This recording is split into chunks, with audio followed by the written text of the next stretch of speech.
President Trump was inaugurated for the second time Monday afternoon, becoming one of just two U.S. presidents to return to the White House after losing re-election 4 years earlier.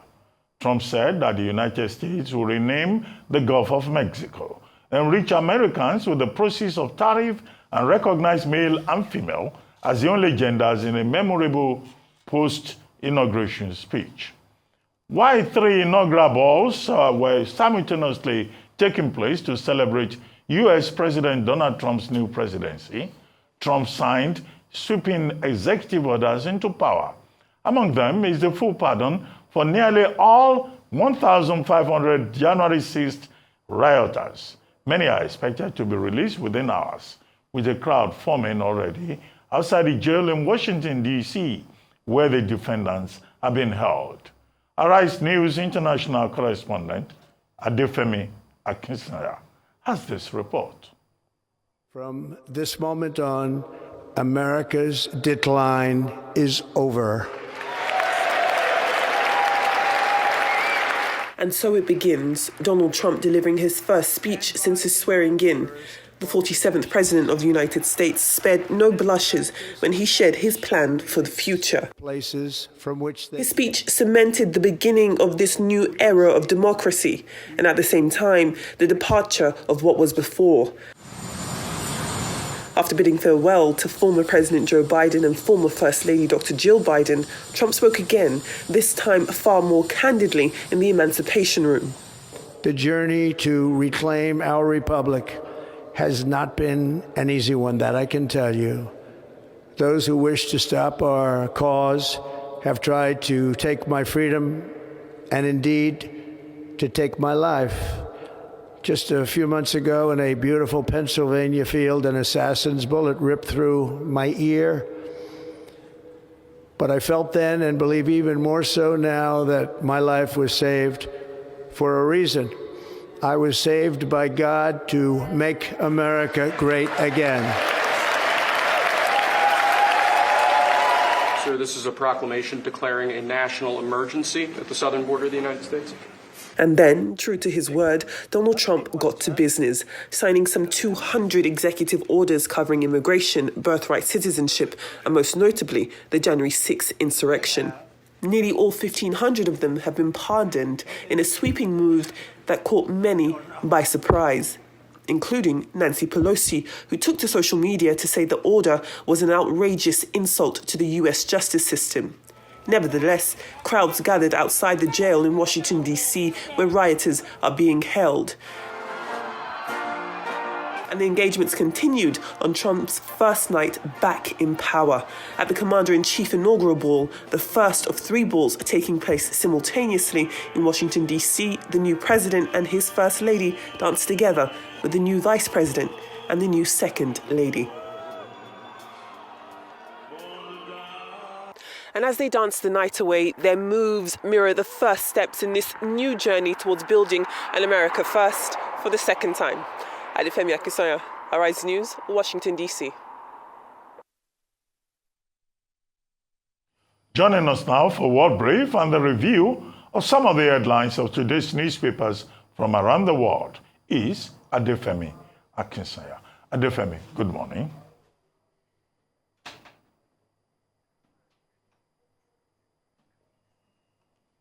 Good morning, Dr. Rubin. Good morning, Ayo. Good morning, Rufai. I hope you're all doing well. What a night it has been. We haven't been able to take too much time away from looking at what we've been seeing with this historic inauguration of Donald Trump and his second administration starting on Monday. We've now moved into Tuesday. And it was, as we heard in the package, quite an interesting one. When we first start with his swearing-in ceremony and then, of course, his first address as president, as the 47th president, he spoke to some extent in quite a mature way. Many parts of his speech was quite poignant. He talked a lot about his personal struggles that we've seen in the lead up to this position, most notably his legal issues, but also he was able to weave those legal issues into the assassination attempts on his life during the election cycle. He did talk about how they had tried to take his freedom and also tried to take his life. And then also, as we heard there in the package, he mentioned he believed that God spared his life life in order for him to make America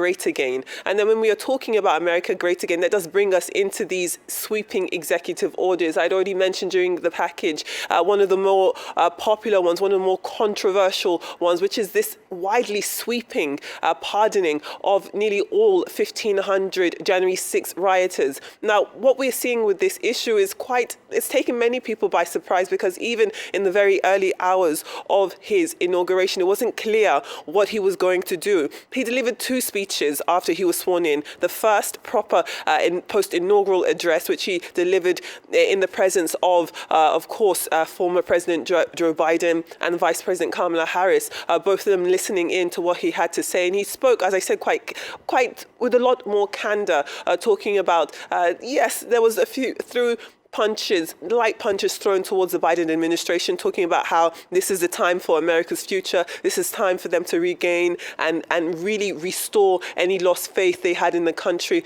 and democracy. And then he spoke after seeing Joe Biden off. He came back into the building to speak in the Emancipation Room. And there you could tell that was Donald Trump's own thoughts, his own mind. That wasn't the refined speech that we heard the first time.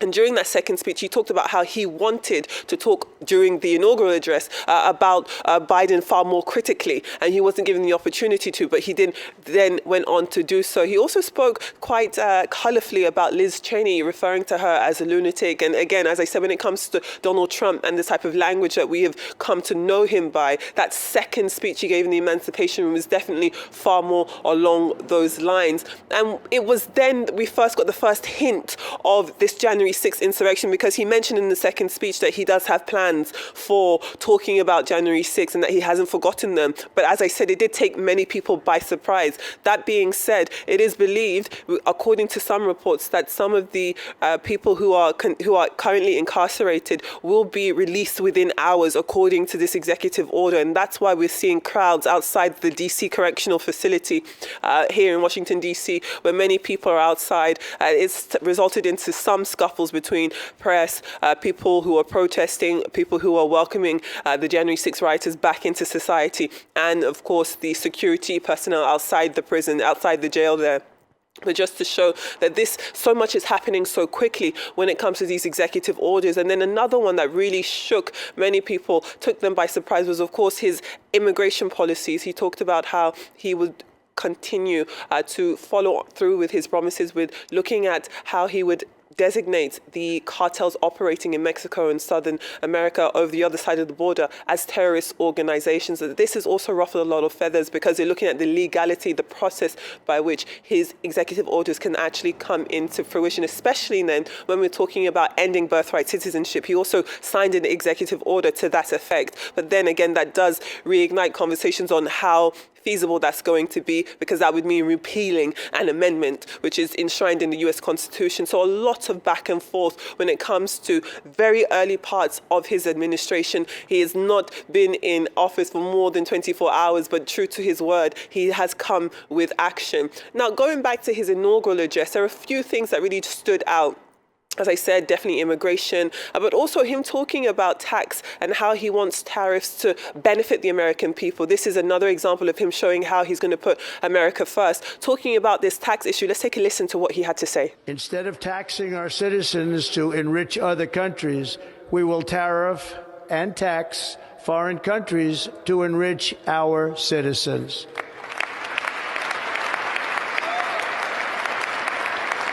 For this purpose, we are establishing the External Revenue Service to collect all tariffs, duties, and revenues. It will be massive amounts of money pouring into our Treasury.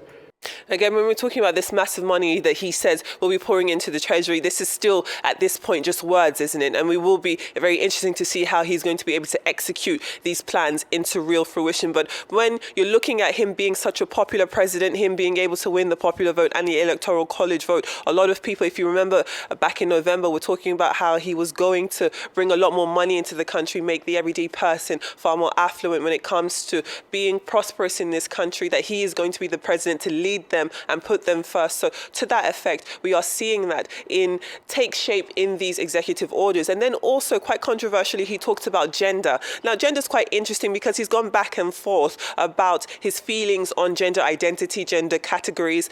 But this is what he had to say and in terms of what the American, under his watch, will be recognizing as gender. Let's take a listen.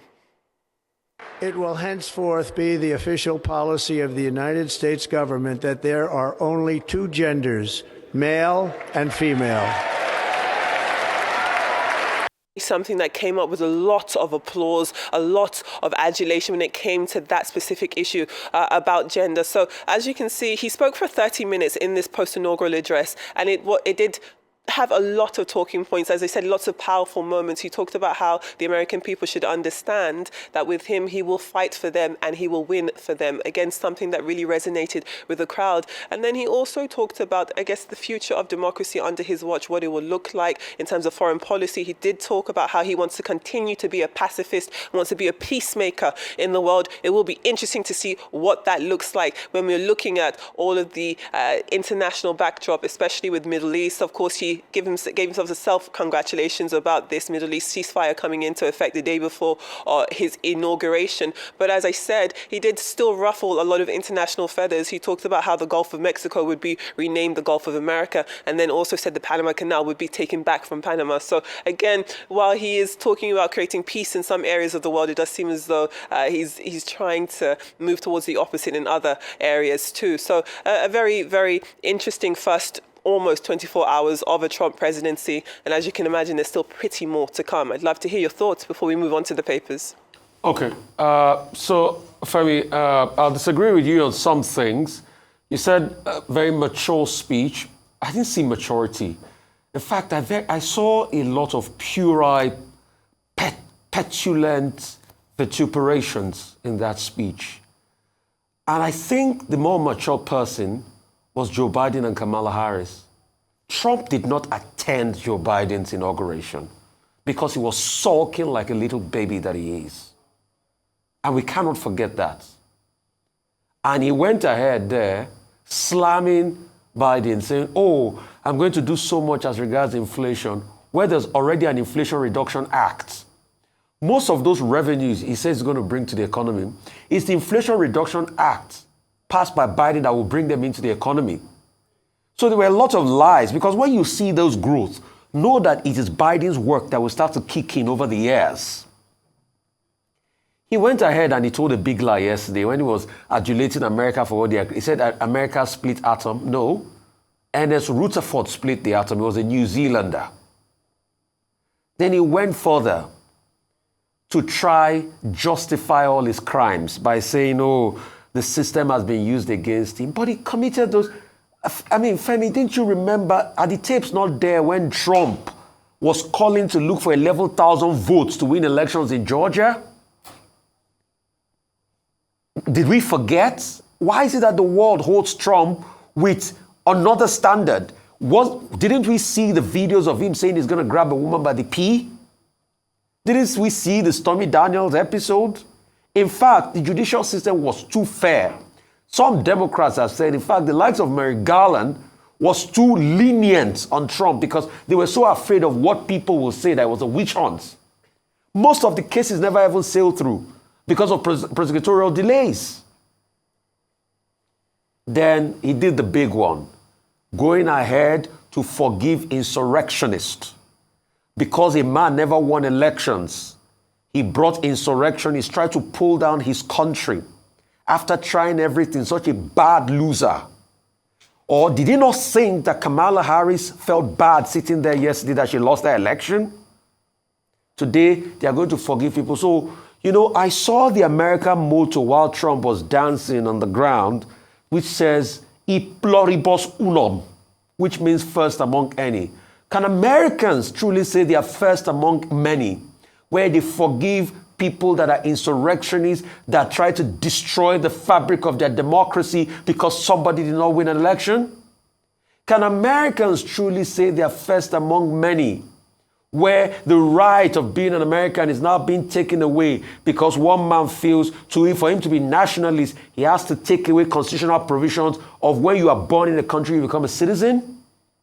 Can America truly think that they are e pluribus unum when they are trying to pull out of multilateral institutions like the World Health Organization and the Paris Agreement in a world that needs a lot of direction that America claims to give direction to? Can America truly claim that they are first among many with all of the division he's going to bring about, which he has started yesterday? I think it's a food for thought for America. Good morning, the land of the Pilgrim's Pride. All right. Okay. So a number of things yesterday, and thank you very much, Adefemi, for detailing some of the highlights of yesterday's inauguration. You're absolutely correct. What he said, his post-inaugural speech at the Emancipation Room was weightier than what he had said during his formal inauguration speech. And I dare say that it's great that he listened to his VP and First Lady by not doing that, properly, because it was insulting enough for the Democrats and the 46th president who was seated there alongside his vice president to see a lot of the legacies and policies they'd introduced eroded with slight, insults to them by the president. But he did even worse, afterwards. But let's break down some of the executive orders which he signed. And it was a flurry of signature and very theatrical in the style of now the 45th and 47th president of the United States of America, Donald Trump, before, an audience that was cheering him on and really supportive of him.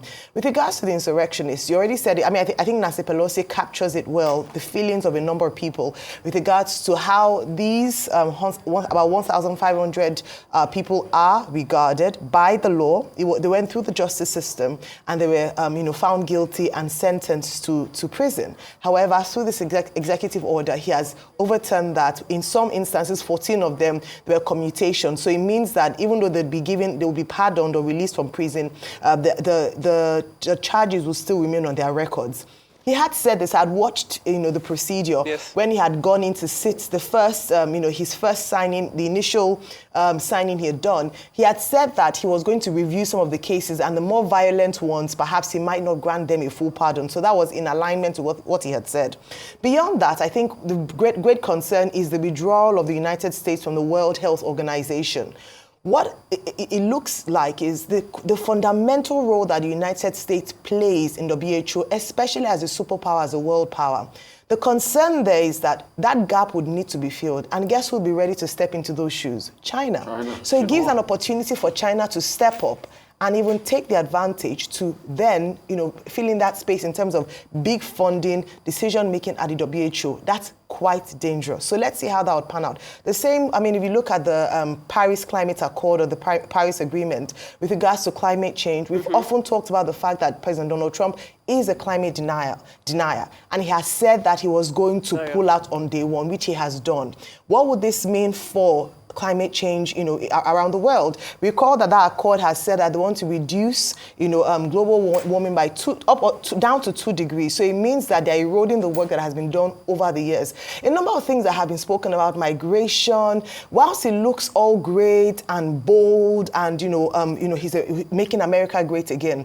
My concern, and I end here, is that President Donald Trump, alongside his supporters, might be living in an America of many years ago, and he's alluded to that in terms of the people that he respects. The world has changed, the world has moved on, the world has become a global village. So it's not the same way he would have been able to achieve these things many years ago as it is today. Let's see how successful the executive orders will be once Congress meets. Okay, I watched the inauguration ceremony yesterday at the Capitol and also at the Capital One Arena, where there was also another event, and most of what was shown. And immediately, I jumped on the laptop and wrote over 2,000 words commentary, something I've been doing since 1985. So I've already, tried to write out what I thought I saw and remembered in a back page column in this day newspaper today. But to the specific issues that you raised, I think that Trump was Trump yesterday, either at the Rotunda or at the Capital One Arena. And whatever he may have said yesterday will seem to be consistent with his campaign promises. Whether you are talking about his decision to say, look, under his government, the policy will be that gender is man and woman, and that all federal policies under his administration will be consistent with that. Hard right, conservative, whatever. And then he moved on to DEI, diversity, equality, and inclusion programs. Now, this will have very serious implications for what exists in the United States at the moment. And he has already signed off on that. He talked about remain in Mexico. During the campaign, he said he would build a wall to keep out the Mexicans. He wasn't saying anything new. He's been very consistent in that regard. He said, drill, baby, drill. In other words, he's not interested in all these climate change, fossil fuel issues. He wants America to produce more oil and gas and create wealth and prosperity for the people. What again did he do yesterday? He's going to release the J6 gang, the January 6, 2021 gang, and he's already signed off on that. The people are already massing up in front of the prisons, expecting their people to come out. So there was nothing, just to be brief, that he did yesterday that was in any way surprising. And in any case, in terms of the crowd that gathered, you could see the connection between politics and capital. All the tech giants, the big men, Mark Zuckerberg, all of them, Jeff Bezos, Elon Musk, jumping up and down. He even went there, with his young son. He showed up with one woman who has 3 children for him out of excitement. All of that, was expected. But in the speech, however, the thing to worry about is the implications for the global order. Panama's president has already responded to say, look, the Panama Canal is not a gift, a foolish gift, he called it, and that in any case, it belongs to Panama. You are going to get a lot of that, in terms of the trade and tariffs and, how he wants to make America great again. At a personal level, he made it clear that God saved him to make America great again. But is it only America that will be great again? What is the implication for the rest of the world? I think that's something we should be worried about because, yeah, Trump may make America great again, but is he going to make the world smaller? And that is why there is this concern about how he will disrupt the global order. And there are reactions from Panama to Greenland to Ukraine, to Russia, to China, and even here in Africa, we're wondering what does a Trump presidency mean for us. But at the end of the day, it is the people of America who have spoken. And they say, in the opening statements, that this is about the people, the choice that the people of America have made. They will have to live with it, but the rest of the world will also be affected. That's the dilemma that we face with Trump 2.0. Indeed it is. And we can talk about this issue for ages to come. I'm sure this Trump presidency will continue to give us plenty more talking points. But I know we have run out of time. Very quickly to run through some Nigerian papers. Looking at the front covers of these papers, starting, of course, with This Day, you will struggle in the world today to find a front page of a newspaper that does not have a picture of Donald Trump on it. And This Day, leading the pack, does also have a picture of the new president for his second term on its cover. This day also talks about the 2025 budget, about how the Humanitarian Affairs Ministry is seeking 260 billion naira to create 2 million jobs. Another story that's really taking the lead of Nigerian papers, other than, of course, the inauguration, is this telecom story. Now, if we look at the front page of the New Telegraph, it talks about how the NCC has approved a 50% tariff increase for phone calls, data, and SMS. They're saying that this is a response to the provision prevailing market conditions and adjustments approved after due consultations. We do know that the telcos have struggled to source money, so this really shouldn't come as a surprise. And staying to that tune, the Daily Independent also leads with the NCC okaying this 50% tariff hike. The Daily Sun this morning looks at the military and unfortunately mentions other terrorists in addition to Turji's son have been killed. They've talked about the dismantling of 23 illegal refineries and major states in 3 different states, and also the killing of 11 bandits and the rescuing of 207 abducted children and foiled attacks in both Kogi and Katsina states. The Daily Trust actually is one of the papers that doesn't actually have a picture of the inauguration, but it looks at how the federal government has again re-awarded the Abuja-Kaduna highway contract to an inactive company. Those are your papers from Nigeria. I know we've run out of time, but thank you very much for your time and look forward to speaking to you once again. Well, thank you very much, Adefemi, for your analysis or your news brief this morning.